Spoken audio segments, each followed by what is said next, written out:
Assalamualaikum warahmatullahi wabarakatuh. Kami dari kelompok 4 akan mempresentasikan hasil turun lapang kami yang berjudul Kelapa Sawit dan Damar. Saya Yusuf Mulyati dengan NIM akhir 022 dan teman saya.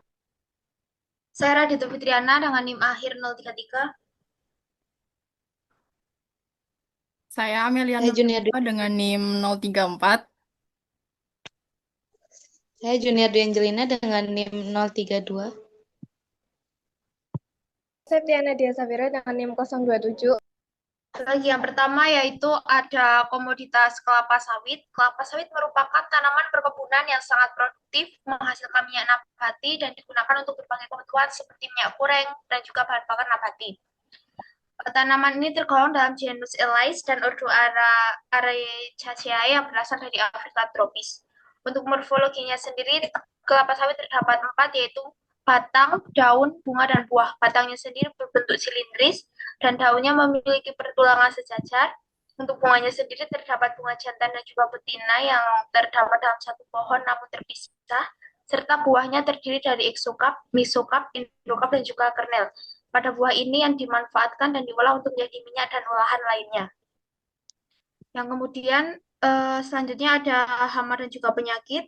Yang pertama yaitu ada belalang kayu atau Phalangia nigricornis yang merupakan hama yang menyerang daun tanaman sawit. Belalang ini menyerang dengan cara memakan daun dan menyisakan tulang daunnya. Untuk pengendalian hama sendiri dilakukan dengan penyemprotan bioinsektisida atau insektisida sintetik ketika serangannya cepat dan juga parah. Yang kedua yaitu ada bercak daun yang disebabkan oleh jamur Curvularia sp yang merupakan jamur yang berasal dari gulma sebagai inangnya.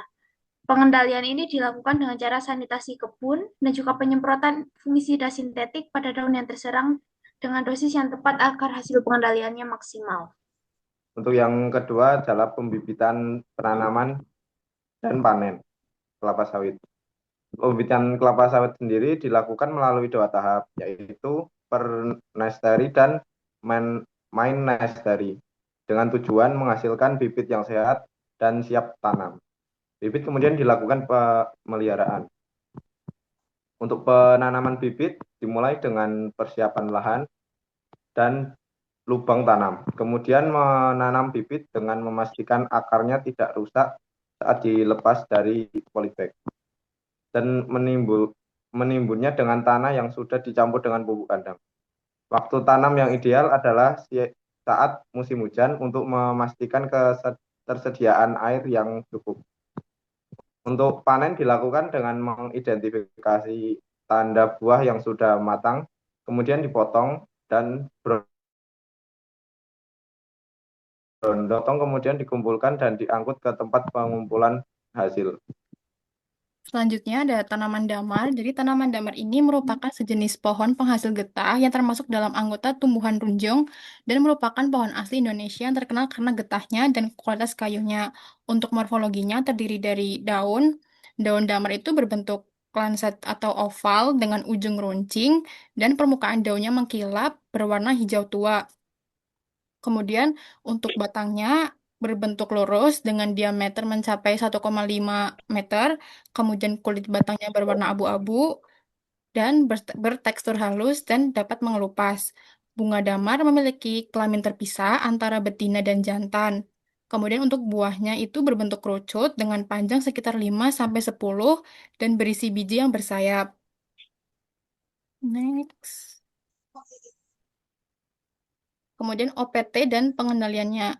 Jadi OPT yang menyerang tanaman damar itu ada belalang kayu. Nah, gejala serangan hama ini itu daunnya dimakan menjadi berlubang, kemudian tulang daun dan urat-urat daun tidak dimakan, serta lubang akibat serangan belalang itu bergerigi kasar dan tidak beraturan.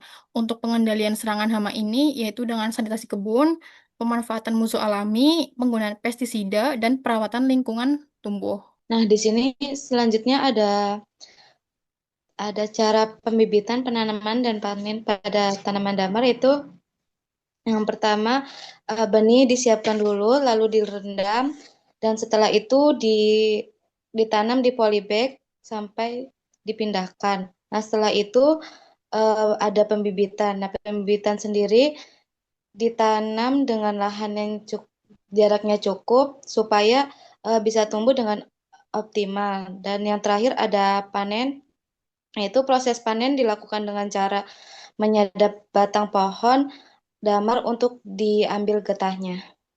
Selanjutnya ada pasca panen.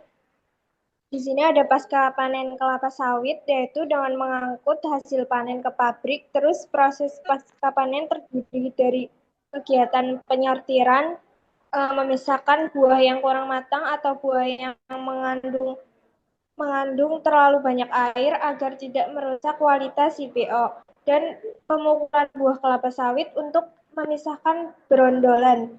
Selanjutnya pasca panen damar itu dengan mengumpulkan getah kopal. Kemudian diangkut ke tempat pengumpulan getah kopal.